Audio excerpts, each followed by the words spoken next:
នៅជើងភ្នំត្បែងដ៏ល្បីល្បាញកាលជំនាន់នោះគឺមានរឿងដំណាលតគ្នាពីមាត់មួយទៅមាត់មួយអំពីព្រលឹងអ្នកតាព្រៃភ្នំក៏ដូចជាសភាវៈសត្វចម្លែកជាច្រើនដែលបានគ្រប់គ្រងទៅដោយវិញ្ញាណព្រៃហើយនៅទីនោះគឺមានពាក្យចាស់បុរាណបានដំណាលថាកាលជំនាន់នោះគឺមានលោកមេតបដែលមានឈ្មោះថាលោកមេតបសុងគាត់មិនត្រឹមតែជាអតីតមេតបប៉ុណ្ណោះទេគាត់ថែមទាំងគឺជាព្រាមព្រៃដល់ចំណាស់ម្នាក់ផងដែរដែលត្រូវអ្នកភូមិគេស្គាល់ថាគាត់គឺជាព្រាមព្រៃដែលមានចិត្តអង់អាចក្លាហានក៏ដូចជាមានចិត្តសប្បុរសធម៌ផងដែរក្នុងការជួយយកអាសាអ្នកដទៃ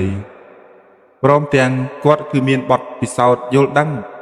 អំពីដែនព្រៃភ្នំត្បែងទាំងមូលប្រៀបដូចជាការយល់ដឹងនៃដួងវិញ្ញាណនៅក្នុងព្រៃទាំងអស់នោះផងដែរព្រានសុងគាត់បានរស់នៅជាមួយប្រពន្ធរបស់គាត់ម្នាក់ប្រពន្ធគាត់គឺមានឈ្មោះថាសឿនដែលជាស្ត្រីម្នាក់មានចិត្តទន់ភ្លន់ហើយតែងតែបារម្ភពីប្តីគ្រប់ពេលដែលលោកពូសុងចូលទៅក្នុងព្រៃជ្រៅតែម្នាក់ឯងនៅថ្ងៃមួយព្រានសុងគាត់ក៏សម្រេចចិត្តចូលទៅក្នុងព្រៃដ៏សែនជ្រៅបំផុតនៅលើកំពូលភ្នំត្បែងដើម្បីស្វែងរកនៅកម្រងសត្វព្រៃធំជាច្រើនប្រភេទពីព្រោះគ្រួសាររបស់គាត់កំពុងតែខ្វះខាតលុយកាក់យកមកផ្គត់ផ្គង់ជីវភាពគ្រួសារផងនោះលើកនេះប្រពន្ធរបស់គាត់គឺអ្នកមីងសឿនសុំតាមប្តីទៅជាមួយផងដែរដោយសារតែគាត់បានយល់សុបិនអាក្រក់ជាប់គ្នាហាក់ដូចជាមានអ្វីម្យ៉ាងកំពុងតែរងចាំស្វាមីរបស់គាត់នៅឯព្រៃភ្នំនោះបើទោះបីជាលោកពូសុងមិនចង់ឲ្យប្រពន្ធទៅដោយការលំបាកនោះក៏គាត់យល់ព្រមតាមសំណូមពររបស់អ្នកមីងសឿនផងដែរពួកគាត់ទាំងពីរបានធ្វើដំណើរឡើងភ្នំអស់រយៈពេលចំនួន2ថ្ងៃនៅថ្ងៃទី3ពេលដែលពួកគាត់ចូលទៅដល់តំបន់ដែលមានដើមឈើធំក៏ដូចជាជ្រលងជ្រោះដ៏សែនជ្រៅដែលមានឈ្មោះថាជ្រលងភ្នំខ្មៅនៅទីនោះមានក្លិនស្លឹកឈើរលេះរលួយប្លែកដែលធ្វើឲ្យប្រពន្ធរបស់គាត់មានភាពភ័យខ្លាចដែលកាន់តែធ្វើឲ្យគាត់កាន់តែពិបាកទៀតនោះនៅពេលនោះអ្នកមីងសឿនបានពោលទៅកាន់ប្តីថាពុកវាខ្ញុំមានអារម្មណ៍ដូចជាមិនល្អសោះតំបន់នេះស្ងប់ស្ងាត់ខុសពីធម្មតាហើយមើលទៅដូចជាមានអ្នកណាម្នាក់កំពុងតែតាមមើលយើងដោយក្រសែភ្នែកចង់អាឃាតអញ្ចឹងខ្ញុំមានអារម្មណ៍ថាមិនស្រួលទេណាប្តីនៅពេលនោះលោកពូសុងបានបញ្ជាក់ថានៅឲ្យស្ងៀមទៅណាម៉ែវាទប់អារម្មណ៍ឲ្យនឹងណខ្ញុំប្រាប់ហើយថាសូមកុំមកតាមខ្ញុំអីរាល់ដងខ្ញុំមិនដែលឲ្យម៉ែវាឯងមកនោះទេគឺនាំតែមានបន្ទុកធ្វើឲ្យខ្ញុំកាន់តែពិបាកថែមទៀតព្រានសុងគាត់ធ្លាប់តែស្គាល់ភ្នំត្បែងច្បាស់ព្យាយាមលួងប្រពន្ធថាបន្ថែមបន្ទាប់ពីគាត់បានពោលឡើងម៉ែវាកំភៃអីវាប្រហែលជាប្រលឹងអ្នកតាភ្នំទេដឹងដែលកំពុងតែសម្លឹងមើលមកយើងនោះណាប៉ុន្តែពេលនេះគឺជាពេលយប់ជ្រៅទៅហើយអ្វីដែលអ្នកមីងសឿនខ្លាចបំផុតនោះក៏បានកើតឡើងក្រោយពីបានបរិភោគបាយនៅពេលល្ងាចជុំគ្នាជាមួយនឹងប្តីរបស់គាត់ហើយពួកគាត់ទាំងពីរនាក់ក៏ចាប់ផ្ដើមចូលដំណេកនៅលើថ្នាក់ដ៏ខ្ពស់មួយដែលបានសង់ពីឫស្សីជាប់នឹងប្រកៀបឈើមិនទាន់បាននឹងសម្រានលងលក់ផងពួកគាត់ក៏បានឮសំឡេងសន្ធឹកធំដូចជាមានអ្វីធ្លាក់ពីលើអាកាសមកអញ្ចឹងនៅពេលនោះព្រានសុងគាត់បានស្ទុះក្រោកចាប់ស្រវាយកកាំភ្លើងរបស់គាត់សម្រាប់ការពារខ្លួនគាត់ពេលនោះបានបាញ់ពិលទៅជុំវិញប៉ុន្តែអ្វីដែលគាត់បានឃើញធ្វើឲ្យគាត់មានភាពភ័យខ្លាចតក់ស្លុតស្ទើរតែមិនគួរឲ្យជឿដោយសារតែសភាវៈនោះធំចម្លែកខ្លាំងពេកយ៉ាងណាមិញគាត់គឺជាព្រានព្រៃដ៏ចំណានគាត់ឆ្លងកាត់អស់ហើយពពួកសត្វព្រៃដ៏កាចសាហាវជាច្រើនប៉ុន្តែលើកនេះគាត់មិនបានទប់អារម្មណ៍ឲ្យនឹងនោះទេដោយសារតែគាត់មិនដែលឃើញសភាវៈដ៏គួរឲ្យខ្លាចនោះចំណែកឯបេះដូងរបស់គាត់ស្ទើរតែគាំងជាប់នៅនឹងកន្លែងទៅហើយនៅចំពោះមុខរបស់គាត់ក្បែរនឹងក្រោមធ្នាក់ទៀតផងនោះសភាវៈនោះគឺជាពស់វែកដ៏ធំមហិមាមួយក្បាលដែលខ្លួនរបស់វានោះធំជាងដើមត្នោតទៅទៀតហើយមានពណ៌ខ្មៅរលើបរលោង ដូចជារាត្រីគ្មានពន្លឺព្រះច័ន្ទអ្វីដែលរន្ធត់ជាងនេះទៅទៀតនោះគឺពស់នោះមានក្បាលស្រដៀងនឹងមនុស្សហើយកែវភ្នែករបស់វាបានបញ្ចេញពន្លឺពណ៌ក្រហមឆ្អៅហាក់ដូចជាអណ្ដាតភ្លើងនៃឋាននរកអញ្ចឹងវាគឺជាពស់ខ្មោចដែលគេតែងតែនិយាយតគ្នាថាសភាវៈពស់ខ្មោចនោះវាបញ្ចេញនិងបង្ហាញខ្លួនដោយសារតែវាឃ្លានជាមនុស្សហើយតែងតែលងបន្លាចមនុស្សណាដែលហ៊ានចូលទៅក្នុងព្រៃដ៏សែនជ្រៅនៅក្នុងអាណាចក្ររបស់វានៅលើកំពូលភ្នំត្បែងនោះឯងនៅពេលនោះអ្នកមីងសឿនបានស្រែកទាំងសំឡេងតក់ស្លុតហើយគាត់បានស្ទុះហក់ទៅអោបប្តីរបស់គាត់ពេលនោះគាត់បានស្រែកឡើងថាពុទ្ធោអើយពស់ខ្មោចគុកវាជួយខ្ញុំផងស្រាប់តែពេលនោះលោកពូសុងគាត់ក៏ស្ទុះខ្លាចរត់ទៅអោបប្រពន្ធរបស់គាត់ក៏ប៉ុន្តែគាត់បានប្រមូលអារម្មណ៍របស់គាត់យ៉ាងម៉ត់ចត់និងម៉ឺងម៉ាត់នៅពេលនោះគាត់បានយកដៃអោបប្រពន្ធគាត់ហើយប្រាប់ឲ្យអ្នកមីងសឿនកុំឲ្យស្រែកតាំងអារម្មណ៍នឹងណបន្ទាប់ពីបានស្ងាត់នៃសំឡេងអ្នកមីងគាត់បានបាញ់កំភ្លើងទៅកាន់ពស់នោះប៉ុន្តែក្របកំភ្លើងរបស់ព្រានសុងហាក់បីដូចជាគ្មានឥទ្ធិពលអ្វីសោះសម្រាប់ពស់ខ្មោចមួយក្បាលនោះពេលនោះគាត់បានស្រែកថាពុទ្ធោអើយនេះគឺជាអាស្រកាខ្មៅដែលគេនិយាយតគ្នានោះបន្ទាប់ពីគាត់បានឧទានចប់គាត់បាននឹកនៅក្នុងចិត្តរបស់គាត់បន្តថាពុទ្ធោគ្រាប់កំភ្លើងធម្មតាមិនអាចធ្វើអ្វីវាបានទេតើព្រោះវាគ្មានបានបាត់ចូលទៅក្នុងខ្លួនរបស់ពស់ខ្មោចនោះសោះហើយមិនបានធ្វើឲ្យវាឈឺចាប់ទៀតឡើយផ្ទុយទៅវិញគ្រាប់កំភ្លើងរបស់គាត់នោះគ្រាន់តែបញ្ចេញសំឡេងពីការបាញ់កំភ្លើងធ្វើឲ្យពស់ខ្មោចនឹងខឹងសម្បាកាន់តែខ្លាំងអាស្រកាខ្មៅរបស់អ្នកតាភ្នំត្បែងវាបានធ្វើចលនាបក់កន្ទុយដ៏ធំរបស់វាវាយប្រហារមកលើធ្នាក់របស់គាត់ដែលបានសង់លើចុងឈើនោះព្រានសុងនិងអ្នកមីងសឿនទាំងពីរអ្នកប្តីប្រពន្ធពួកគាត់ក៏បានហក់ស្ទុះរត់ពីលើធ្នាក់យ៉ាងភ័យស្លន់ស្លោហើយរត់ចូលទៅក្នុងព្រៃដ៏សែនងងឹតបាត់ទៅបន្តិចក្រោយមកពស់ខ្មោចដ៏ធំមួយក្បាលនោះវាក៏បានដេញតាមពួកគាត់យ៉ាងលឿនសំឡេងរបស់វាបានបោកបក់លើស្លឹកឈើនិងដីធ្វើឲ្យផែនដីនៃផ្ទៃកំពូលភ្នំខ្មោចនិងភ្នំត្បែងមានភាពចំណែកឯសត្វព្រៃទាំងឡាយបានផ្អើលឆោឡោរង្គោះរង្គើពាសពេញសម្បុកនឹងទីជំរករៀងខ្លួនហេតុការណ៍ដ៏អាក្រក់នេះវាបានកើតឡើងលើកទី1ហើយសម្រាប់ជីវិតព្រានសុងនិងអ្នកមីងសឿនណាមួយព្រានសុងគាត់បានធ្វើខុសដំណំពីគ្រូរបស់គាត់នៅពេលដែលគាត់ចូលព្រៃគឺមិនអាចឲ្យយកមនុស្សស្រីទៅតាមបានឡើយគឺវាខាតលៀបហើយនាំឲ្យវិនិច្ឆ័យដល់ខ្លួនឯងទៀតផងតាមកម្មពីវិរិយរបស់គាត់នៅពេលដែលគាត់មិនបានដឹងពីដំណំគ្រូដោយសារតែប្រពន្ធរបស់គាត់គឺអ្នកមីងសឿនទទូចសុំទៅជាមួយផងពេលនេះគាត់សឹងតែមិនអាចរត់រួចយកជីវិតខ្លួនឯងបានថែមទាំងមានប្រពន្ធម្នាក់ទៀតផងស្របពេលនោះអាស្រកាខ្មៅវាក៏កាន់តែដេញតាមពួកគាត់កាន់តែលឿនឡើងសំឡេងរបស់វាបានស្រែកប្រៀបដូចជាសន្ធឹបដកយកព្រលឹងពីនរណាម្នាក់ចំណែកឯពួកគាត់ទាំងពីរបានរត់គេចបានបន្តិចព្រានសុងនឹកឃើញដល់យ័ន្តស័ក្តិសិទ្ធិដែលម្ដាយក្មេករបស់គាត់បានឲ្យនៅពេលនោះព្រានសុងគាត់បានដកយកយ័ន្តនោះចេញពីកាបូបស្ពាយរបស់គាត់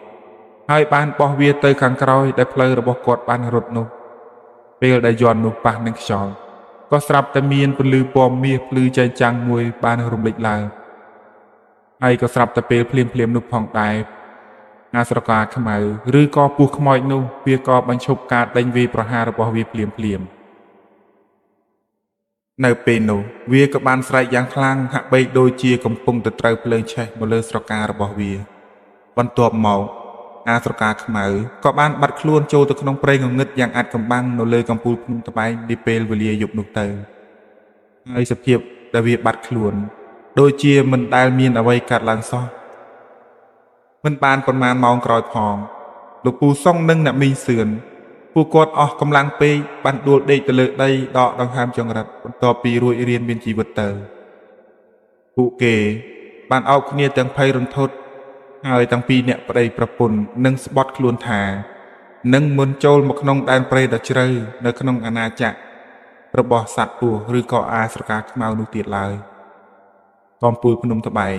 គឺមានពេលវេលាជាទីកំណត់របស់វាជាពិសេសគឺពពួកព្រះសង្ឃទុដងតែងតែបាននិយាយថាភ្នំត្បែងគឺជាភ្នំមួយដែលសម្បូរទៅដោយដួងវិញ្ញាណអាក្រក់ដែលរងចាំលងបន្លាចទៅលើពពួកណាដែលចូលទៅមានចេតនាមិនល្អមកកាន់ដែនព្រៃនៅលើកំពូលភ្នំត្បែងមួយនោះក្រោយពីបានកិច្ចខ្លួនស្ទើរតែដាច់ខ្យល់ពីពស់ខ្មោចនោះទៅលោកពូសុងនិងអ្នកមីងសឿនគាត់ក៏សម្រេចចិត្តត្រឡប់ទៅផ្ទះភ្លាមដោយខ្លាចពស់នោះតាមមកដល់ភូមិពួកគាត់បានជ្រើសរើសកន្លែងលាក់ខ្លួននៅក្បែរនឹងទឹកធ្លាក់ដ៏តូចមួយដែលនៅមិនឆ្ងាយពីផ្លូវព្រោះពួកគេបានជឿថាទឹកគឺជាឧបសគ្គសម្រាប់វិញ្ញាណអាក្រក់3ថ្ងៃក្រោយមកពួកគាត់កំពុងតែអង្គុយសម្រាកយ៉ាងស្ងៀមស្ងាត់នៅក្រោមម្លប់ឈើព្រានសុងពេលនោះបានកត់សម្គាល់ឃើញអ្វីមួយដ៏ធំសម្បើមមានពណ៌ខ្មៅរលើបរលោងកំពុងតែជាប់នៅលើដើមឈើទាលមួយដើមដ៏ធំដែលបានដុះឈរក្បែរនៅប្របនឹងមាត់ស្ទឹងនោះនៅពេលនោះលោកពូសុងបានខ្សឹបតិចៗទៅកាន់ប្រពន្ធរបស់គាត់គឺអ្នកមីងសឿនថាម៉ែវាឯងមើលនោះទៅនោះតើមើលទៅដូចជាអ្វីពេលនោះអ្នកមីងសឿនគាត់មិនបាននិយាយអ្វីទៅកាន់ប្តីរបស់គាត់ឡើយគាត់បានបើកភ្នែកធំស្រឡាំងកាំងហើយបានសម្លឹងមើលទៅសភាវៈនោះប៉ុន្តែនៅក្នុងចិត្តរបស់គាត់បានគិតឃើញថានោះគឺជាអាស្រកាខ្មៅដែលបានមកវាយប្រហារគាត់កាលពីយប់មិញនឹងឯងពួកគាត់ទាំងពីរមិនបាននិយាយអ្វីរកគ្នាឡើយមានតែសំងំនៅស្ងៀមបន្ទាប់ពីពួកគាត់បានរក្សាភាពស្ងៀមស្ងាត់មួយសន្ទុះក្រោយមកពួកគាត់ទាំងពីរបានលូនចូលទៅមើលយ៉ាងប្រយ័ត្នប្រយែងពេលនោះគាត់បានឧទានឡើងថាម៉ែវាគឺជាសំណក់ពស់តាយើងចេះតែភ័យស្មានតាអាស្រកាខ្មៅកាលពីយប់មិញនេះគឺជាស្រការបស់វាទេតាវាបានសក់ទៅហើយប៉ុន្តែវាមិនមែនជាសំណក់ពស់ធម្មតាឡើយណាសំណក់ពស់នេះវាអាចគឺជាវិញ្ញាណមួយដែលបណ្ដាលឲ្យម្ចាស់សំណក់របស់វាវិលត្រឡប់មកវិញនៅពេលដែលវាត្រឡប់មកវិញវានឹងវាយប្រហារយើងដោយកាលពីយប់មិញអញ្ចឹងដែរវាមិនធំទេទំហំរបស់វាគឺប៉ុណ្ណឹងថ្នោតតែប៉ុណ្ណោះពេលនោះអ្នកមីងសឿនបានឧទានទៅកាន់ប្តីរបស់គាត់ថាមិនធំទៀតពុកវាប៉ុណ្ណឹងថ្នោតទៅហើយនឹងយើងឆាប់ចាក់ចេញពីទីនេះទៅសូមយើងត្រឡប់ទៅកាន់ភូមិវិញយើងមិនទាន់ចេញផុតពីភ្នំត្បែងនេះទេណាពុកវានៅពេលនោះលោកពូសុងគាត់បាននិយាយថាមិនអីទេណាម៉ែវាធ្វើអារម្មណ៍ឲ្យស្ងប់សូមកុំជ្រួលច្របល់អីនឹងហើយលទ្ធផលដែលឯងតាមមកខ្ញុំមិនចង់ឲ្យឯងមកទេឯងដឹងអត់ខ្ញុំបានធ្វើខុសតំណមគ្រូរបស់ខ្ញុំហើយនៅពេលដែលយកមនុស្សស្រីដើរតាមខ្លួនពេលដែលចូលក្នុងព្រៃដើម្បីប្រមាញ់សត្វគឺគ្មានប្រវត្តិឯណាព្រានព្រៃយកមនុស្សស្រីទៅជាមួយនោះទេគឺវាដាច់សីមានិងតំណមរបស់គ្រូបាអាចារ្យចំពោះការធ្វើការប្រមាញ់សត្វព្រៃពេលនោះអ្នកមីងសឿនគាត់មិនបាននិយាយអ្វីទៅកាន់ប្តីគាត់ឡើយប៉ុន្តែនៅក្នុងចិត្តរបស់គាត់បានគិតថាឲ្យខ្ញុំសុំទោសផងណាពុកវាខ្ញុំមិនដឹងពីតំណមគ្រូរបស់ពុកវាឯងយើងឲ្យទៅបានរួចជីវិតពេលនេះទៅគឺយើងលែងមានអីហើយខ្ញុំនឹងចងចាំទុកនៅក្នុងជីវិតរបស់ខ្ញុំចាប់ពីពេលនេះតទៅនៅពេលដែលពុកវាឯងចូលមកកាន់ដែនព្រៃអ្វីខ្ញុំក៏មិនតាមដែរខ្ញុំយល់ពីភារកិច្ចមួយនេះហើយលោកពូសុងគាត់បានដឹកដៃប្រពន្ធរបស់គាត់ចុះពីដែនកំពូលភ្នំត្បែងរហូតចូលមកដល់ក្នុងភូមិរបស់ពួកគាត់វិញចំណែកឯអ្នកមីងសឿនពេលនោះគាត់មានអារម្មណ៍ស្ទើរតែដាច់ផ្ងាទៅហើយព្រោះគាត់មានភាពភ័យខ្លាចដែលតាមលងបន្លាចនៅក្នុងចិត្តរបស់គាត់មិនថានៅទីណាកន្លែងណានៅពេលដែលគាត់បានសម្រាកសម្រាន្តកែភ្នែករបស់គាត់ទាំងពីរកាន់តែមើលឃើញនៅសភាវៈនោះដូចជាតាមលងបន្លាចនៅក្នុងអារម្មណ៍របស់គាត់អញ្ចឹងគាត់មានភាពសោកស្ដាយយ៉ាងខ្លាំងចំពោះទង្វើរបស់គាត់មួយនេះ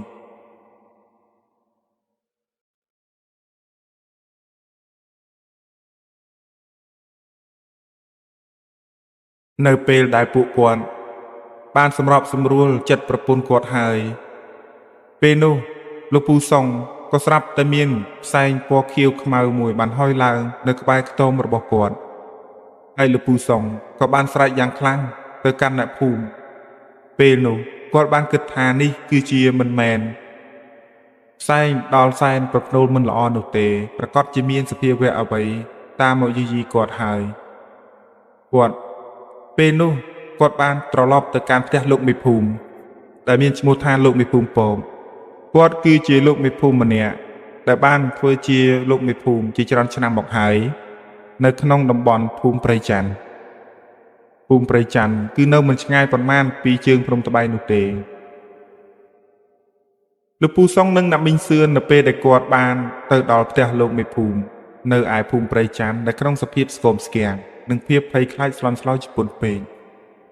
រឿងរ៉ាវនៃការជួបប្រទះអាស្រកាខ្មៅគឺជាពស់ខ្មោចដ៏ធំមហិមានេះនិងការចូលសន្ធិដ្ឋរបស់វិញ្ញាណពស់នោះបានបែកធ្លាយទៅដល់ត្រចៀកលោកមេភូមិពកយ៉ាងលឿននៅពេលដែលលោកមេភូមិពកបានដឹងរឿងរ៉ាវទាំងអស់នោះគាត់មិនបានសួរនាំទៅកាន់ពួកគាត់ទាំងពីរនាក់ប្តីប្រពន្ធឡើយដោយគាត់បានដឹងរឿងរ៉ាវនេះមុនបាត់ទៅហើយលោកមេភូមិពកគាត់គឺជាបុរសវ័យចំណាស់ម្នាក់ផងដែរប្រចាំភូមិគាត់មានចិត្តទៀងត្រង់ណាស់និងជាទីពឹងទីរលឹកទៅកាន់អ្នកភូមិព្រៃច័ន្ទទាំងឡាយគាត់ដឹងយ៉ាងច្បាស់លាស់ថាប្រសិនបើសិនជាពស់ខ្មោចនៅតំបន់ភ្នំត្បែងតាមដានលោកពូសុងមកដល់ភូមិរបស់គាត់នេះភូមិទាំងមូលនឹងអាចវិនាសអន្តរាយចាក់ជាមិនខានឡើយដោយមិនបង្អង់យូរលោកមេភូមិពកគាត់ក៏សម្រេចចិត្តធ្វើដំណើរទៅស្វែងរកលោកគ្រូអាគមដល់ពូកែបំផុតនៅឯតំបន់ភ្នំត្បែងគាត់បានឆ្លងកាត់ព្រៃតូចធំអស់រយៈពេលចំនួន1ថ្ងៃពេញរហូតគាត់ទៅដល់ខ្ទមដ៏តូចមួយដែលបានរៀបចំទីសក្ការៈនិងយ័ន្តព័ទ្ធជុំវិញបុរសចំណាស់ដែលបានរស់នៅទីនោះគឺមានឈ្មោះថាលោកគ្រូច័ន្ទលោកគ្រូច័ន្ទគាត់គឺជាលោកគ្រូអាគមខាងចាប់ពស់ដ៏ល្បីល្បាញតាំងតែពីជំនាន់បុរាណកាលមកម្ល៉េះគាត់អ្នកភូមិបាននិយាយថាលោកគ្រូច័ន្ទអាចហៅពស់ឲ្យស្ដាប់បង្គាប់បានហើយថែមទាំងអាចដាស់មុនអាគមឲ្យទប់ទល់នឹងសត្វពស់ដែលមានវិញ្ញាណគ្រប់គ្រងទៀតផងនៅពេលនោះលោកមេភូមិពកគាត់បានលុតជង្គង់លើកដៃប្រណម្យអញ្ជលីអង្វរទៅកាន់លោកគ្រូច័ន្ទដែលជាចាស់ព្រឹទ្ធាចារ្យម្នាក់គាត់បានឧទានឡើងថាលោកគ្រូខ្ញុំមកទីនេះគឺដើម្បីសូមឲ្យលោកគ្រូមេត្តាជួយទៅកាន់អ្នកភូមិព្រៃច័ន្ទរបស់ពួកខ្ញុំផងឥឡូវនេះគឺមានគ្រោះអាសន្នបានមកដល់ហើយពស់ខ្មោចដែលពួកយើងតែងតែហៅថាអាស្រកាខ្មៅនៅឯភ្នំត្បែង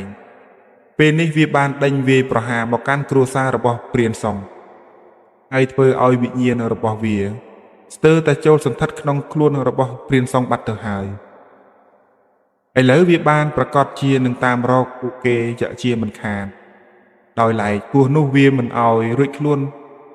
សូម្បីតែម្នាក់ឲ្យតែមាននរណាដឹងថាទីជម្រករបស់វានៅទីណាចំណែកឯទឹកមុខរបស់លោកគ្រូច័ន្ទឯនោះវិញគាត់មិនបានតបតអ្វីឡើយគាត់គ្រាន់តែអង្គុយធម្មតាទឹកមុខស្មើពេលនោះគាត់ក៏លូកដៃរបស់គាត់ចូលទៅក្នុងថង់យាមទាញនៅថ្នាំខ្លាំងនិងស្លឹកសង្កែមួយសន្លឹកយកមកមូលធ្វើជាបារីហើយគាត់បានអង្គុយជក់បង្ហុយផ្សែងទៅតាមអារម្មណ៍របស់គាត់ភ្នែកគាត់សម្លឹងមើលទៅលើដំបូលខ្ទមហាក់ដូចជាកំពុងតែទស្សទាយអ្វីម្យ៉ាងលោកគ្រូពេលនោះមួយសន្ទុះធំទៅហើយគាត់បានឆ្លើយដោយសំឡេងស្ងួតថាវិញ្ញាណពស់ខ្មោចនោះមានមហិទ្ធិឫទ្ធិខ្លាំងណាស់ណាវាបានរស់នៅរាប់រយឆ្នាំមកហើយនៅលើកំពូលភ្នំត្បែងមួយនេះក្បាលរបស់វាគឺជាប្រលឹងអតីតកាលរបស់គ្រូធ្មប់ដែលគេសម្លាប់ដោយការរុំព័ទ្ធទៅដោយពស់ប៉ុន្តែបើទោះបីជាមហិទ្ធិឫទ្ធិខ្លាំងយ៉ាងណាក៏ដោយក៏ខ្ញុំនៅតែមានមន្តអាគមខ្មែររបស់យើងតាំងតែពីដូនតាគឺអាចទប់ទល់វាបានណាសូមលោកប្អូនឯងទុកចិត្តមកលើខ្ញុំចុះសម្ដីរបស់លោកគ្រូច័ន្ទបានឧទានថ្នមធ្វើឲ្យលោកមេភូមិពកគាត់មានអារម្មណ៍ថាទូស្រាលបន្តិច ពេលនោះលោកគ្រូចាន់គាត់បានរៀបចំគ្រឿងប្រដាប់ប្រដារបស់គាត់មានដូចជាទឹកមុនដែលត្រាំនឹងស្លឹកម្លូព្រមទាំងនឹងទឹកបំពង់អកនឹងអប់ដែកដែលសង់អំពីស្ពាន់លាយជាមួយនឹងលង្ហិនម្យ៉ាងវិញទៀតមានទាំងដំបងដែលបានឆ្លាក់រូបនាគរាជនិងយ័ន្តពណ៌សដែលគូរទៅដោយឈាមសត្វពីរហណៈបន្ទាប់ពីលោកគ្រូបានរៀបចំរួចរាល់អស់គាត់បានបញ្ជាក់ទៅកាន់លោកមេភូមិពកថា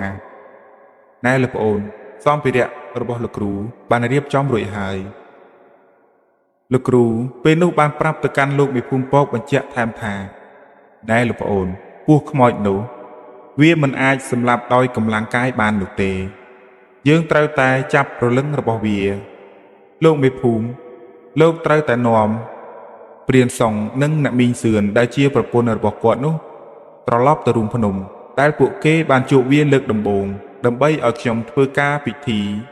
ស្ថាបនៅវិញ្ញាណរបស់វានៅពេលដែលបរិកម្មគាថារបស់ខ្ញុំបានដាស់អាគមឡើងសូមលោកមេភូមិឯងឲ្យពួកគាត់ទាំងពីរនាក់នោះដើរចូលទៅនឹងមាត់រូងនោះទៅនៅពេលនោះខ្ញុំនឹងធ្វើការចាប់វាឲ្យបាននៅពេលយប់នេះ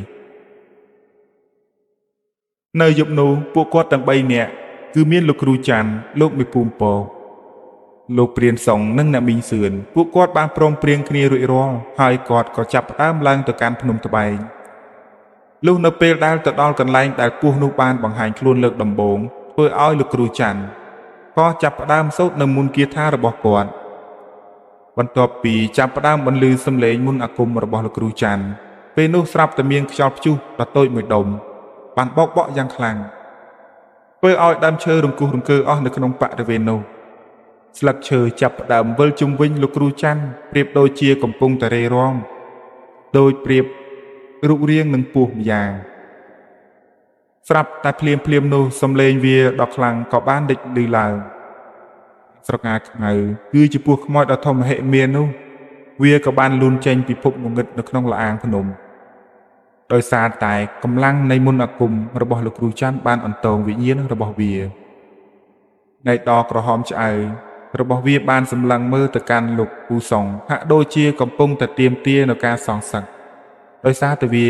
បានគិតថាលោកពូសុងនិងអ្នកមីងសឿនបានរួចពីការវាយប្រហាររបស់វាកាលពីគ្រាមុនចំណែកឯលោកគ្រូច័ន្ទឯណោះវិញគាត់មិនបានខ្លាចនឹងញញើតទៅកាន់អាស្រកាខ្មៅនោះឡើយនៅពេលនោះគាត់ក៏បានបោះដំបងដែលឆ្លាក់រូបនាគរាជរបស់គាត់ទៅលើដីហើយគាត់បានសេពនៅមុនគាថាបន្ទាប់មកដំបងនោះវាក៏បញ្ចេញពន្លឺពណ៌បៃតងមួយរំពេចហើយប្រែក្លាយទៅជារូបរាងសត្វនាគរាជដ៏ធំសម្បើមមួយនៅពេលដែលគាត់បានចាប់ផ្ដើមសូត្រមន្តកាន់តែខ្លាំងដោយប្រើមន្តអាគមដើម្បីទប់ទល់នឹងវិញ្ញាណពស់នោះពេលនោះគាត់បានស្រែកយ៉ាងខ្លាំងកំហុកទៅកាន់អាស្រកាខ្មៅថាណែអាពស់ខ្មោចឯងកុំអោយអញប្រើមន្តអាគមបិទបាំងឯងទៀតអីណាបើសិនជាឯងចោះចាញ់យើងឥឡូវនេះយើងនឹងទុកជីវិតឲ្យឯងប៉ុន្តែបើសិនជាឯងមិនព្រមសូម្បីតែវិញ្ញាណរបស់ឯងក៏យើងមិនទុកដែរពេលដែលលោកគ្រូច័ន្ទបានដាស់នៅមុនអាគមរបស់គាត់បញ្ជានៅនាគរាជដែលបានឆ្លាក់ចេញពីដំបងនោះឲ្យទៅប្រយុទ្ធជាមួយនឹងអាស្រកាខ្មៅការប្រយុទ្ធគ្នាធ្វើឲ្យរង្គឹសរង្គើអស់ទៅហើយព្រៃព្រឹក្សាអ្នកតាវរនៅលើកំពូលភ្នំត្បែងនោះចំណែកឯលោកមេភូមិពកនិងព្រានសុងព្រមទាំងអ្នកមីងច័ន្ទបានត្រឹមតែអង្គុយមើលចំហមាត់ធ្លុំដោយមិនមានវាចាអ្វីសូម្បីតែមួយម៉ាត់ព្រោះហេតុនេះគឺពួកគាត់មិនដែលឃើញកាលពីកើតពោះម៉ែមកនោះទេបន្ទាប់មកលោកពូសុងគាត់បានឧទានថាពុទ្ធោអើយខ្ញុំមិនដែលឃើញគ្រូអាគមប្រយុទ្ធគ្នាជាមួយនឹងពស់អ្នកតានេះទេព្រះអើយពិតជាគួរឲ្យខ្លាចណាស់ចំណែកឯអ្នកមីងសឿនដែលជាប្រពន្ធរបស់ព្រានសុងគាត់មិនបាននិយាយអ្វីឡើយប៉ុន្តែខ្លួនប្រាណរបស់គាត់ញ័រអស់ទៅហើយបេះដូងរបស់គាត់លោតស្ទើរតែធ្លាយមកក្រៅចំណែកឯលោកមេភូមិពងបានត្រឹមតែអង្គុយមើលអារម្មណ៍របស់គាត់មិនដឹងជាគិតអ្វីនោះទេសឹងតែមិនអាចដកដង្ហើមបានទៀតផងដោយសារតែគាត់បានឃើញសភាវៈដល់ចម្លែកបានធំវាយប្រហារគ្នានៅក្នុងព្រៃដ៏សែនក្រាស់ ដើមឈើតូចធំនៅបរិវេណនោះបានបាក់ខ្ទេចខ្ទីរៀបដល់ដីអស់ទៅហើយសម្រែកសត្វពស់ដ៏ធំនិងសម្រែកសត្វនិករាជដែលបានចេញពីមន្តអាគមរបស់លោកគ្រូច័ន្ទបានវាយប្រហារគ្នាយ៉ាងចម្លែកភាពភ័យខ្លាចរបស់ពួកគាត់នៅតែបន្តរហូតដល់ការវាយប្រហារនេះត្រូវបានបញ្ចប់អំឡុងពេលដែលពួកគាត់កំពុងតែស្លុងអារម្មណ៍មើលទៅកាន់សភាវៈដែលកំពុងតែប្រយុទ្ធគ្នានោះសំឡេងរបស់លោកគ្រូច័ន្ទបានស្រែកបោះពាក្យមន្តអាគមបានធ្វើឲ្យភ្នំត្បែងទាំងមូលហាក់ដូចជាចាប់ផ្ដើមរំជួយញាប់ញ័រទាំងថ្មធំៗត្រូវបានរង្គោះរង្គើចោលព្យុះបានបោកបក់យ៉ាងខ្លាំងក្លារហូតដល់ធ្វើឲ្យលោកពូសុងនិងអ្នកមីងសឿនដែលកំពុងតែនៅពីក្រោយលោកមេភូមិពងត្រូវបានតោងគ្នាយ៉ាងជាប់ដើម្បីកុំឲ្យដួលចំណែកឯអាស្រកាខ្មៅដែលជាពស់ខ្មោចដ៏ធំមហិមានោះដែលវាមានក្បាលហាក់បីដូចជាមនុស្សក្បាលនោះគឺជាក្បាលរបស់លោកគ្រូធ្មប់នឹងឯងនៅពេលដែលវាបានប្រយុទ្ធគ្នាវាបានបន្លឺសំឡេងក្រហឹមយ៉ាងខ្លាំងធ្វើឲ្យមេឃងងឹតកាន់តែថែមទៀតវិញ្ញាណពស់បានលើកខ្លួនរបស់វាឡើងទៅលើខ្ពស់ផុតពីដីផុតពីដំបូលដើមឈើហើយវាបានបើកពពារដ៏ធំមហិមារបស់វាហាក់ដូចជាប្រុងនឹងលេបត្របាក់អ្វីដែលនៅជុំវិញនោះរីឯលោកគ្រូចានគាត់មិនបានខ្លាចដោយឃើញវាកំពុងតែសម្ដែងរិទ្ធនោះទេគាត់បានចាប់ផ្ដើមរារាំងបិទបាំងនៅមន្តអាគមហើយបានតាស់នៅសភាវៈអ្វីម្យ៉ាងរបស់គាត់ចេញពីថងយាមនោះគឺជាក្របីខ្មៅដែលបានសើបចេញពីក្រមួនរបស់លោកគ្រូចានលោកគ្រូចានបានសូត្រមន្តអាគមរបស់គាត់ហើយបានចោលក្របីក្រមួននោះទៅលើដី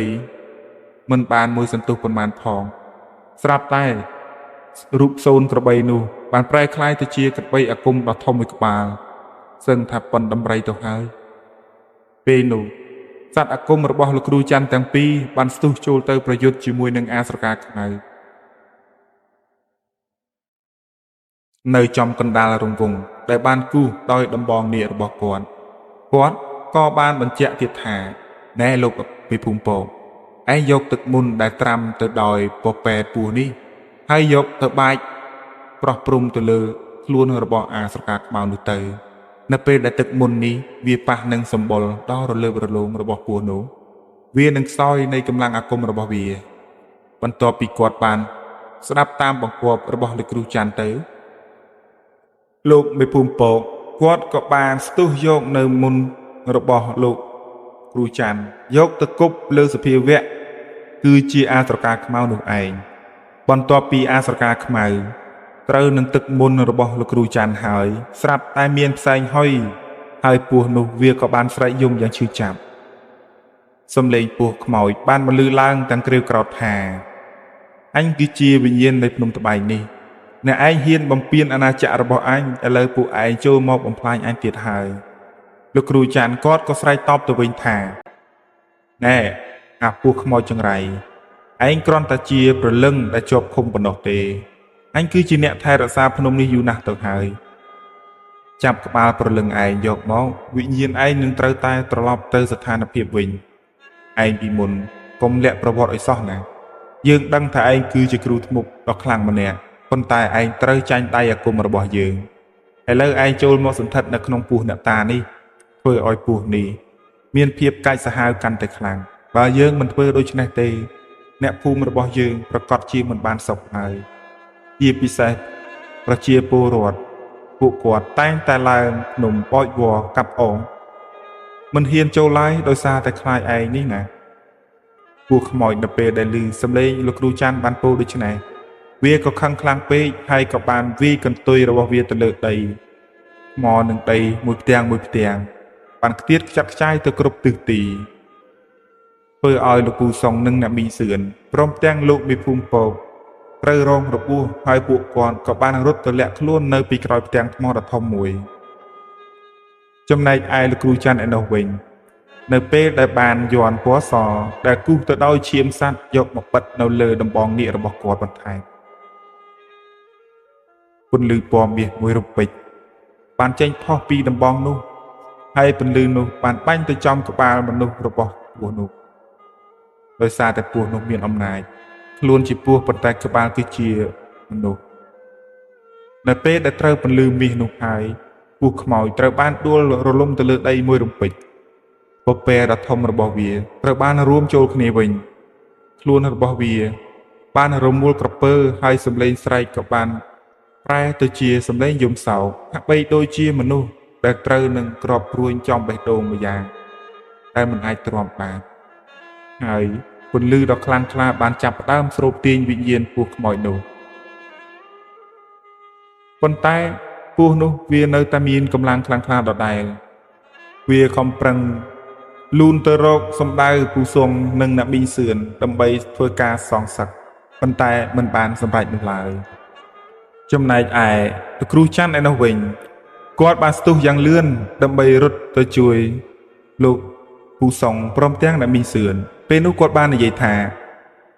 ណែពួកលោកប្អូនទាំងពីរចូលពួកលោកប្អូនឯងងាកទៅក្រោយម្ខាងនៃខ្ញុំទៅ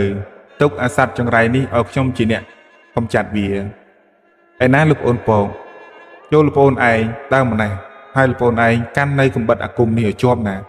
បើសិនជាមានសភាវៈអ្វីហក់មករកលោកប្អូនឯងចូលលោកប្អូនឯងយកកំបិតអាគមនេះចាក់ទៅលើសភាវៈនោះទៅលោកមេភូមិពកបានទទួលកំបិតពីលោកគ្រូច័ន្ទទាំងក្តីរីករាយហើយគាត់ក៏ស្ទុះទៅម្ខាងពួនសំងំនៅឯផ្ទាំងថ្មដូចដើមវិញចំណែកឯសត្វអាគមរបស់លោកគ្រូច័ន្ទទាំងពីរនៅតែបន្តវាយប្រហារមកកាន់អាស្រកាខ្មៅនោះយ៉ាងខ្លាំងក្លាសម្រែកនៃសត្វអាគមទាំង3បានប្រយុទ្ធគ្នារង្គើអស់ទៅហើយពីពេញព្រៃកណ្ដាលរាត្រីដ៏សែនស្ងប់ស្ងាត់កំពូលភ្នំត្បែងទាំងមូលคล้ายទៅជាសមរភូមិសត្វអាគមទាំង3ត្រូវបានប្រយុទ្ធគ្នាស្របពេលនោះដែរស្រាប់តែមានព្រះសង្ឃទុដងមួយព្រះអង្គទ្រង់បាននិមន្តធ្វើទុដងក៏ឮសំឡេងគួរឲ្យចម្លែកព្រះអង្គបាននិមន្តមកទាំងសន្សឹមរហូតទៅដល់កន្លែងដែលលោកគ្រូច័ន្ទព្រមទាំងពួកគាត់ទាំង3នាក់ទៀតកំពុងតែប្រយុទ្ធគ្នាជាមួយនឹងពស់អ្នកតានោះហើយព្រះអង្គមានពុទ្ធដីកាទៅកាន់លោកគ្រូច័ន្ទថាណែញោមតើញោមកំពុងតែធ្វើអ្វីជាមួយនឹងសត្វពស់ដ៏ធំនេះញោមដឹងទេញោមធ្វើនេះគឺមិនត្រឹមត្រូវឡើយចូលញោមបញ្ឈប់ពួកវាភ្លាមទៅចំណែកឯលោកគ្រូច័ន្ទគាត់បានលុតជង្គង់ហើយសំពះទៅកាន់ព្រះសង្ឃទុដងនោះដោយក្តីគោរពបន្ទាប់មកគាត់បាននិយាយថាបបិទ្ធព្រះអង្គដ៏ចម្រើនខ្ញុំកណាធ្វើនេះគឺដើម្បីតែចង់កម្ចាត់សត្វពស់នោះដោយសារតែសត្វពស់នោះគឺវាគ្រប់គ្រងទៅដោយប្រលឹងគ្រូធ្មប់ម្នាក់គឺវាមានអំណាចកាចសាហាវណាស់អ្នកភូមិមួយចំនួនបាត់បង់ជីវិតមិនតិចអ្នកទេនៅតំបន់ភ្នំត្បែងនេះដោយសារតែសត្វពស់នឹងឯងឥឡូវនេះខ្ញុំមានភារកិច្ចត្រូវមកកម្ចាត់វាដោយអ្នកភូមិជាច្រើនបានសំណូមពរឲ្យខ្ញុំកណាចូលមកបង្ក្រាបសត្វពស់នៅក្នុងដែនព្រៃនេះសូមព្រះអង្គមេត្តាជ្រាបនៅពេលនោះព្រះសង្ឃទុដងទ្រង់ក៏សង្ឃដីកាបន្តថាឯណាញោមទាំងពីរដែលផ្ដើមរឿងជួយញោមត្រឡប់មកកន្លែងអាត្មាបន្តិចលោកពូសុងនិងអ្នកមីសឿន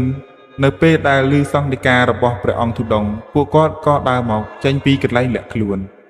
ហើយបានលុតជង្គង់សំពះទៅកាន់ព្រះសង្ឃទុដងបន្ទាប់មកគាត់បាននិយាយថាតើព្រះអង្គហៅខ្ញុំកណាមកមានការអ្វីពេលនោះព្រះសង្ឃទុដងពោលថាប្រកាសជាមានការហើយណាញោមអាត្មាហៅមកទីនេះគឺចង់សួរថាតើដើមហេតុដែលសត្វពស់នេះវាត្រូវបានបង្ហាញខ្លួនទើបបង្កឲ្យមានរឿងនេះតើញោមបានធ្វើអ្វីខ្លះដំបូងឡើយចូលរៀបរាប់ប្រាប់មកកាន់អាត្មាមើលបន្ទាប់មកពួកគាត់ទាំងពីរនាក់ក៏បានរៀបរាប់រាយរាប់រឿងរ៉ាវទាំងអស់នោះតាំងពីដើមរហូតដល់ចប់ចំណែកឯព្រះសង្ឃទុដងទ្រង់ក៏មានមេត្តាជ្រាបហើយទ្រង់បានអង្គុយសមាធិមួយសន្ទុះពន្លឺនៃមន្តអាគមនិងបុណ្យបារមីរបស់ព្រះអង្គបានសាយភាយចេញពីព្រះកាយរបស់ទ្រង់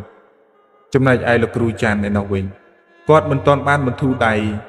សូត្រនមន្តគាថាបង្កក់នៅសត្វអាគមរបស់គាត់ឡើយសត្វពស់នោះនៅតែប្រយុទ្ធគ្នាជាមួយនឹងក្របីអាគមព្រមទាំងសត្វនាគរាជដែលចេញពីដំបងសិលរបស់គាត់ចំណែកឯពួកគាត់ទាំង3នាក់ឯនោះវិញជាពិសេសគឺលោកមេភូមិពង គាត់បានក្តាប់កំបិតអាគមរបស់គាត់យ៉ាងជាប់ដោយគាត់ត្រូវបានចាំពាក្យបណ្ដាំពីលោកតាលោកគ្រូច័ន្ទចំណែកឯព្រះសង្ឃទុដងค์ទ្រង់បានធ្វើបរិកម្មគាថាពន្លឺនៃចេញពីព្រះកាយរបស់ទ្រង់បានសាយភាយសត្វអាគមទាំង3ត្រូវបានក្រឡេកមើលមកកាន់ព្រះកាយព្រះអង្គដោយភាពងឿងឆ្ងល់នៅពេលដែលវាបានឃើញព្រះអង្គទុដងค์កំពុងតែសូត្រនៅបរិកម្មគាថាយ៉ាងចម្លែកសត្វអាគមរបស់លោកគ្រូច័ន្ទបានត្រឹងនៅមួយកន្លែងហាក់បីដូចជាមាននរណាម្នាក់ចូលមកបញ្ឈប់វាចំណែកឯអាស្រកាខ្មៅដែលជាស្ដេចស្ត្រីនៅក្នុងតំបន់ភ្នំថ្វាយនោះវាបានលូនមកប្រុងនឹងវាយប្រហារមកកាន់ព្រះសង្ឃទុដងค์ទៅហើយប៉ុន្តែអំណាចរបស់ព្រះអង្គបានឃុំគ្រងវិញ្ញាណរបស់វាជាប់ធ្វើឲ្យកាយរបស់វានឹងមួយកន្លែងការបើកពពាបំរុងតែនឹងព្រោះពឹសដាក់ព្រះសង្ឃក៏មិនត្រូវបានបើកផងនៃដកក្រហមរបស់វាក៏ចាប់ផ្ដើមចេញទៅជាពណ៌លឿងដូចជាសត្វពស់ធម្មតារីឯប្រលឹងវិញ្ញាណរបស់លោកគ្រូធ្មប់ដែលសន្ធិដ្ឋនៅលើអាស្រកាខ្មៅនោះវាក៏រសាត់ផ្សាយភាយចេញទៅបាត់ទៅនៅសល់តែក្បាលមនុស្សឥតវិញ្ញាណគឺជាក្បាលគ្រូធ្មប់នឹងឯងនៅពេលនោះលោកគ្រូច័ន្ទគាត់បានចុះពីលើថ្នាក់របស់គាត់ដែលសំដៅទៅរើសក្បាលលោកគ្រូធ្មប់ដែលចេញពីពោះអ្នកតានោះចំណែកឯអាស្រកាខ្មៅត្រូវបានព្រះសង្ឃទុដងค์បង្ក្រាបបានរីឯគ្រូធ្មប់ក៏ត្រូវលោកគ្រូច័ន្ទបានបង្ក្រាបផងដែរប៉ុន្តែព្រះសង្ឃទុដងค์ទ្រង់មានវិញ្ញាណខ្លាំងណាស់ដោយគាត់គិតថាពោះនេះបើសិនជាអាត្មាអញមិនបន្ធូរដៃវាទេវាប្រកាសជាគ្រប់គ្រងទៅដោយវិញ្ញាណអាក្រក់ទៀតហើយដូច្នេះព្រះអង្គត្រូវបានសូត្រនៅមុនគាថាចងនៅសត្វពស់នោះទុកគ្រាន់ធ្វើជាសត្វនៃបរិវាររបស់ព្រះអង្គការពារនៅក្នុងដែនព្រៃសម្រាប់ធ្វើឲ្យព្រះសង្ឃធ្វើការសមាធិសូត្រនៅបរិកម្មគាថាដោយស្រួលរីឯពួកគាត់ឯណោះទៀតទាំង3នាក់គឺជាមនុស្សសាមញ្ញធម្មតានៅពេលដែលគាត់ឃើញព្រះសង្ឃបានបង្ក្រាបអាស្រកាខ្មៅយ៉ាងចម្លែកដូចនេះស្រាប់តែអ្នកមីងសឿនដែលជាប្រពន្ធរបស់ព្រានសង្ឃមានការងឿងឆ្ងល់ហើយបានសួរទៅកាន់ប្តីគាត់ថាពុទ្ធអើយពុកវាតើពុកវាឯងបានឃើញដូចខ្ញុំទេនោះណោព្រះអង្គទុដងค์មានបារមីខ្លាំងណាស់បានបង្ក្រាបអាស្រកាខ្មៅនោះបាត់ទៅហើយមៀតរបស់វាសឹងតែប៉ុនដើមថ្នោតទៅហើយមនុស្សចង់100នាក់ជិះវាក៏មិនអីដែរពេលនោះលោកពូសង្ឃបាននិយាយថាម៉ែវាឯងគិតតែរឿងបែបនេះហើយយើងកាលពីប៉ុន្មានយប់មុនសឹងតែមិនអាចរស់រានមានជីវិតចេញពីដែនព្រៃនោះផងមិនអីទេឥឡូវនេះវាត្រូវបានបញ្ចប់ទៅហើយប៉ុន្តែសូមកុំភ្លេចខ្លួនឲ្យសោះណាស់ម៉ែវាឯងនៅពេលដែលខ្ញុំចូលទៅក្នុងដែនព្រៃផ្សេងសូមម៉ែវាឯងយល់ពីចំណុចនឹងផងបន្ទាប់ពីអ្នកមីងសឿនព្រមទាំងលោកពូសង្ឃពីរអ្នកប្តីប្រពន្ធគាត់បានសន្ទនាគ្នាចប់ទៅដោយយល់សាច់ការហើយប្រឡេកមើលទៅលោកមេភូមិពកឯនោះវិញគាត់មិនបាននិយាយស្ដីទៅកាន់នរណាម្នាក់គាត់គ្រាន់តែអង្គុយសេញជើងគិតលើកដៃប្រណម្យកាន់កំបិតអាគមដែលលោកគ្រូច័ន្ទបានឲ្យគាត់សភាវៈត្រូវបានកំចាត់ទៅនៅសល់ពពួកខ្មោចព្រៃជាច្រើនទៀតត្រូវបានបង្ហាញខ្លួនពពួកខ្មោចព្រៃទាំងអស់ដែលបង្ហាញខ្លួនមកកាន់លោកពូពកដែលជាមេភូមិហើយគាត់មានភាពភ័យខ្លាចយ៉ាងខ្លាំងគាត់បានដកកំបិតនោះក្រវីក្រវាត់ជុំវិញខ្លួនដោយសារតែគាត់ឃើញនៅស្រមោលសភាវៈពពួកខ្មោចព្រៃចំណែកឯលោកគ្រូច័ន្ទឯនោះវិញនៅពេលដែលគាត់ឃើញលោកពូពកកំពុងតែប្រយុទ្ធនឹងពពួកខ្មោចព្រៃគាត់បានសូត្រនៅមុនគាថាហើយបានស្រវាដីមួយដុំដាក់ទៅក្នុងដាប់ដៃរបស់គាត់ហើយគាត់ក៏បានចោលទៅក្នុងព្រៃមួយសន្ទុះក្រោយមកសភាវៈពពួកខ្មោចព្រៃទាំងអស់នោះត្រូវបានរលាយបាត់អស់ទៅចំណែកឯព្រះសង្ឃទុដងค์ព្រះអង្គមិនបានសង្ឃដីកាទៅកាន់ពពួកគាត់ទាំង4នាក់នោះឡើយព្រះសង្ឃទុដងค์ចេះតែអង្គុយសមាធិនៅក្រោមថ្នាក់របស់លោកគ្រូច័ន្ទចំណែកឯថ្នាក់ដែលត្រូវបានរង្គោះរង្គើអស់នោះហើយពួកគាត់បានហក់ចុះមកវិញដោយសារតែគាត់មិនអាចស្ថិតនៅទីនោះបានទៀតទេ ព្រោះអីធ្នាក់ត្រូវបានបាក់បែកទៅហើយដោយសារតែការប្រយុទ្ធជាមួយនឹងអាស្រកាខ្មៅកាលពីគ្រាកន្លងទៅលោកគ្រូច័ន្ទបានហៅពួកគាត់ទាំង3នាក់ដែលសំងំលាក់ខ្លួននៅនឹងក្រោយទាំងថ្មដ៏ធំឲ្យចេញមកខាងក្រៅហើយគាត់បានប្រាប់ទៅកាន់ពួកគាត់ទាំង3នាក់ថាណែពួកទាំង3នាក់ពួកលោកប្អូនឯងរកគ្នានេះចូលមកសំពះដឹងគុណទៅដល់ព្រះអង្គទុដងនេះទៅកុំតែបានព្រះអង្គទេកុំអីការប្រយុទ្ធនេះមិនដឹងជាឈ្នះចាញ់នៅពេលណាឡើយពួកគាត់ទាំង3នាក់ក៏បានស្ដាប់តាមបង្គាប់របស់លោកគ្រូចាមហើយលោកពូពកលោកពូសុងព្រមទាំងអ្នកប៊ីងសឿនក៏មកអង្គុយសំពះអរគុណទៅកាន់ព្រះសង្ឃទុដងអង្គនោះផងដែរបន្ទាប់ពីបញ្ចប់ភារកិច្ចនោះចប់ពួកគាត់ទាំង4នាក់ក៏រៀបចំរកទីជម្រកស្នាក់នៅក្បែរនឹងព្រះសង្ឃទុដងអង្គនោះ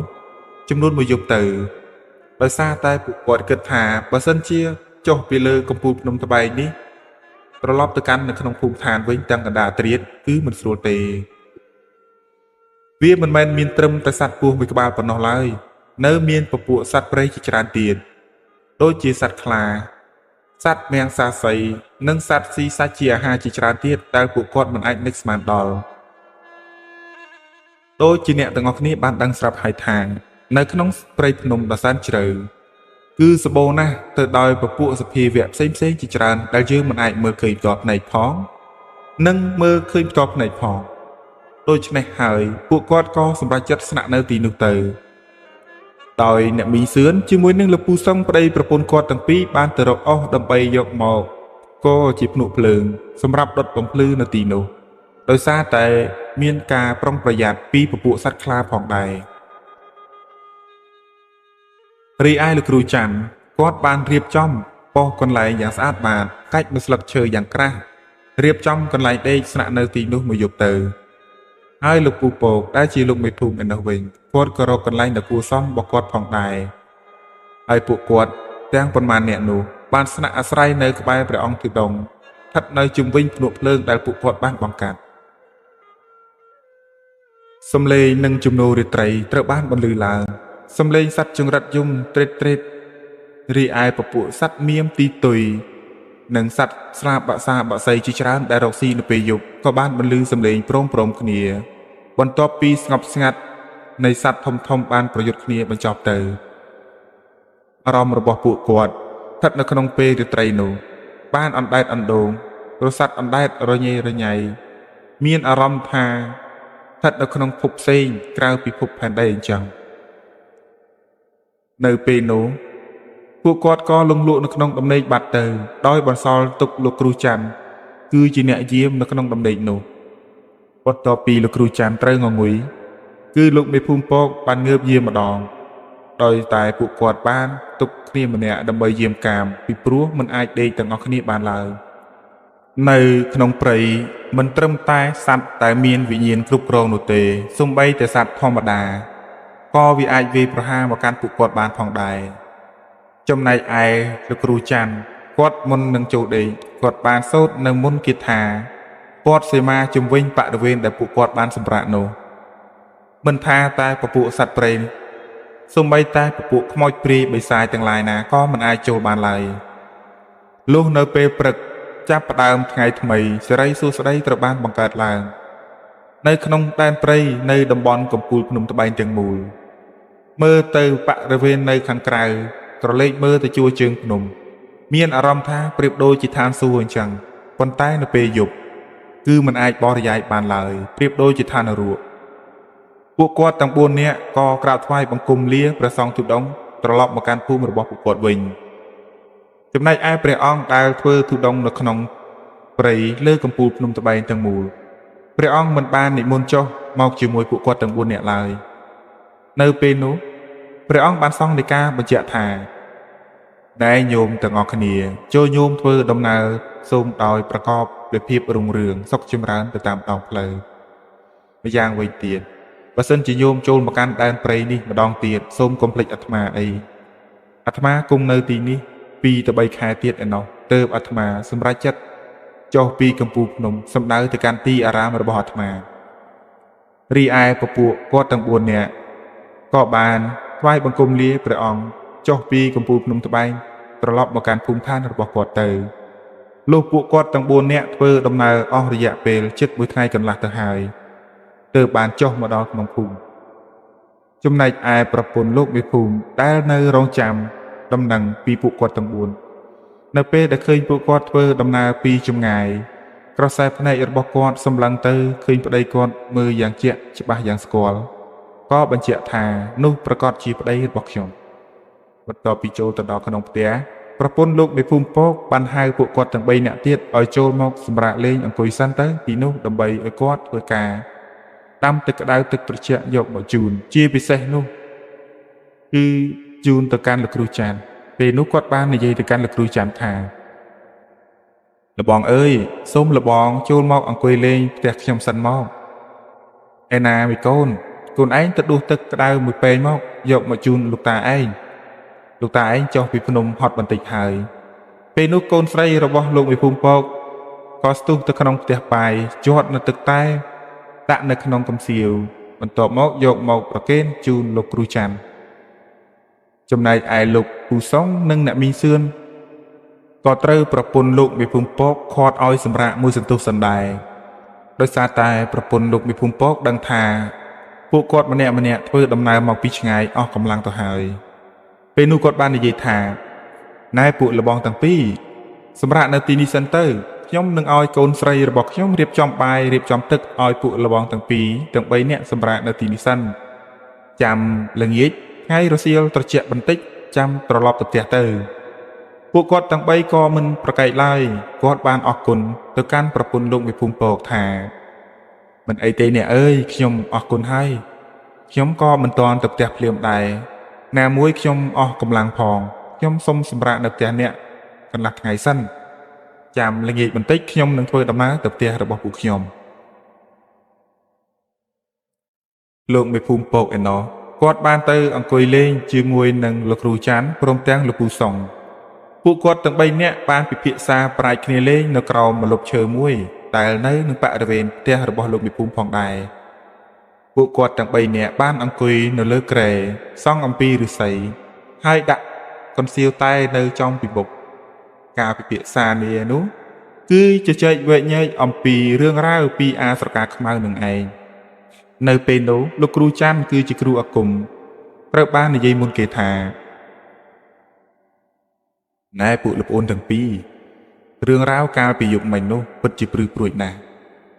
តើពួកលោកប្អូនទាំងពីរមានអារម្មណ៍យ៉ាងណាដែរខ្ញុំគិតថាអាស្រកាខ្មៅវាមិនមែនជាពស់ធម្មតានោះទេសូម្បីតែខ្ញុំគឺជាគ្រូចាប់ពស់ដល់ពូកែអាគមផ្សេងខ្ញុំបានបញ្ចេញអស់ទៅហើយសឹងតែមិនអាចទប់ទល់វាបានផងជាពិសេសសត្វអាគមរបស់ខ្ញុំទាំងពីរនៅតែទប់ទល់វាសឹងតែមិនអាចបង្ក្រាបបានកុំតែបានព្រះសង្ឃទុដងមកជួយបង្ក្រាបទេកុំអីពួកយើងទាំង4នាក់នោះមិនដឹងជាមានជីវិតត្រឡប់មកកាន់ភូមិវិញបានឬអត់នោះទេ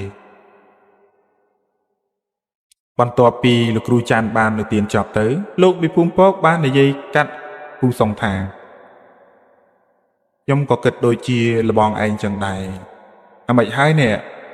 លោកប្អូនសុងឯងមិននិយាយអីទេពេលនោះលោកពូសុងបាននិយាយថា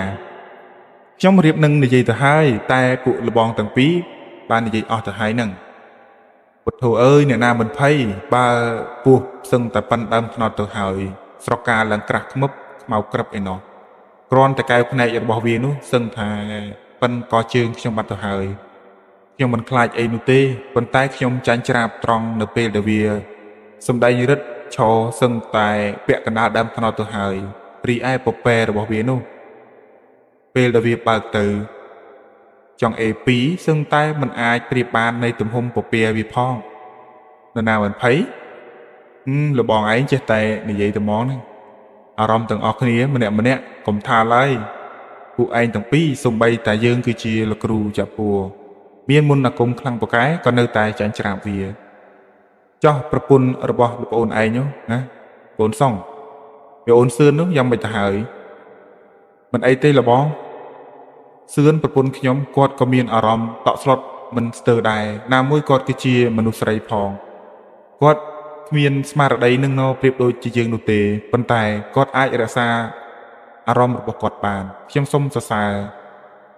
នឹងហើយលោកប្អូនឯងលើកក្រោយសូមកុំយកមនុស្សស្រីចូលទៅក្នុងព្រៃជាមួយឯសោះណា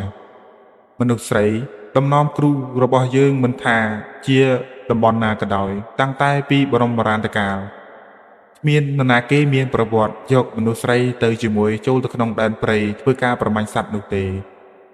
នេះសំណាងហើយលោកប្អូនឯងរត់រៀនមានជីវិតបាននោះ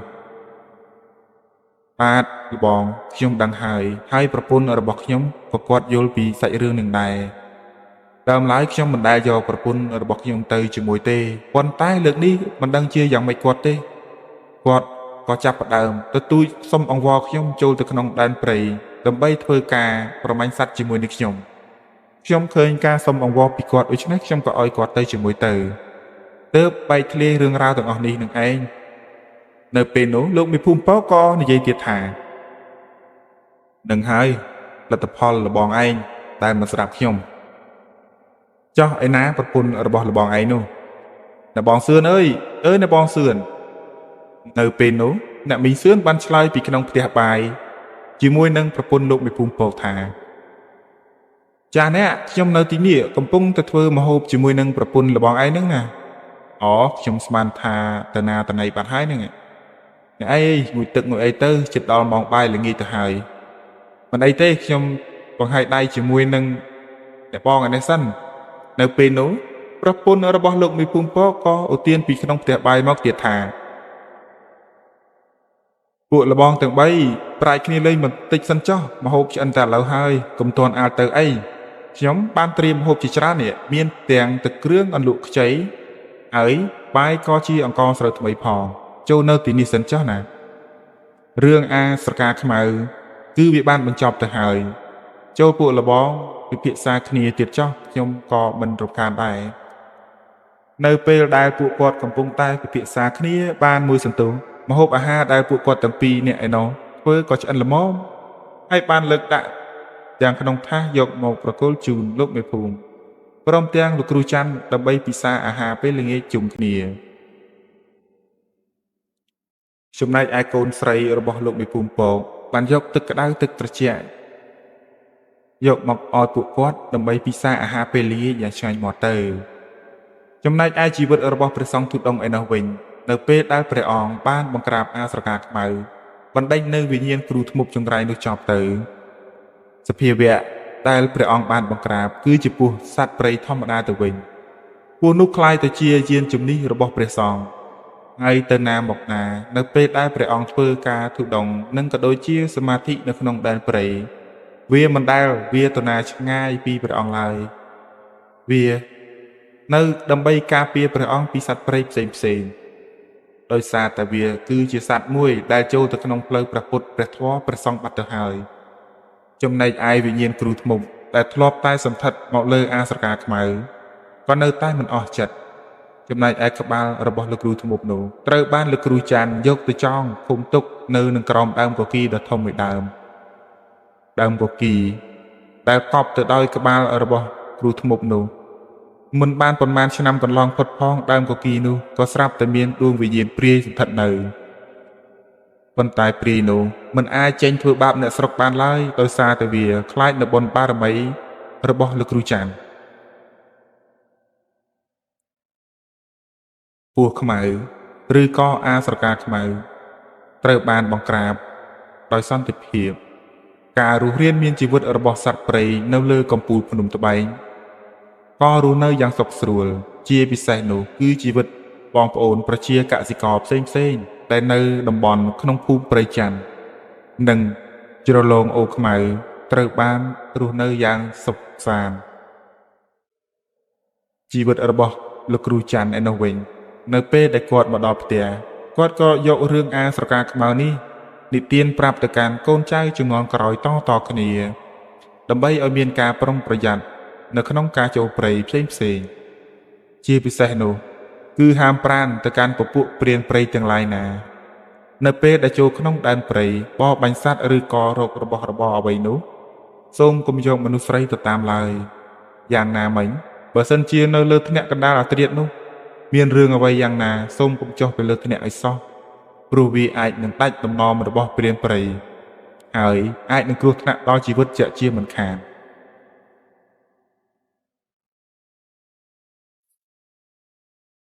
នៅតំបន់ភ្នំត្បែងកាលពីជំនាន់នោះគឺសម្បូរណាស់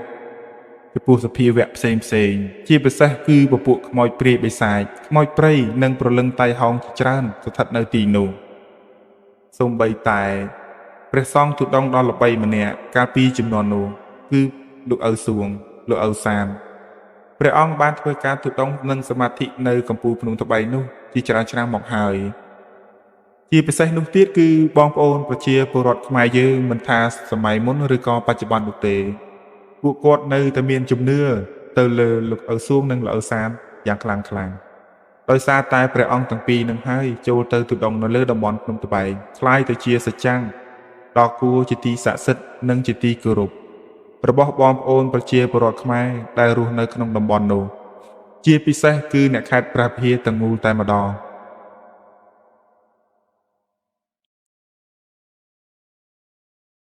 ប្រពៃណីនិងទំនៀមទម្លាប់របស់ខ្មែរយើងតាំងតែពីបុរាណមកគឺសម្បូរណាស់ទៅលើរឿងអបិយជំនឿផ្សេងហើយបានកើតឡើងទៅតាមតំបន់នីមួយការបែបនេះគឺបានបណ្ដាលមកពីអ្នកចេះនៅរបៀនមន្តអាគមនិងដើរផ្លូវអាក្រក់ជាច្រើនដូច្នេះហើយបានជាអ្នកខ្លះទៀតចិញ្ចឹមនៅពពួកព្រាយបិសាចអ្នកខ្លះទៀតចិញ្ចឹមនៅសត្វអាគមផ្សេងដើម្បីធ្វើការវាយប្រហារទៅកាន់អ្នកណាដែលជាសត្រូវរបស់ខ្លួន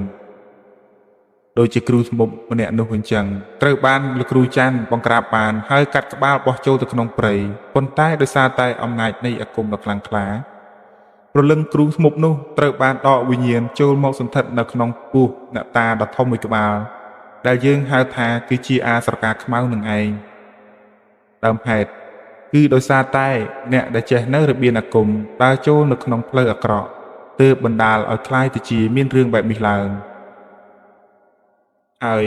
ប្រវត្តិនៃព្រះសង្ឃទុដងค์គឺចាប់ផ្ដើមឡើងនៅក្នុងភ្នំត្បែងតាំងតែពីជំនាន់លោកឪសួងនិងលោកឪសានមកម្ល៉េះដោយសារតែព្រះអង្គនិងព្រះសង្ឃផ្សេងជាច្រើនទៀតមានជំនឿថា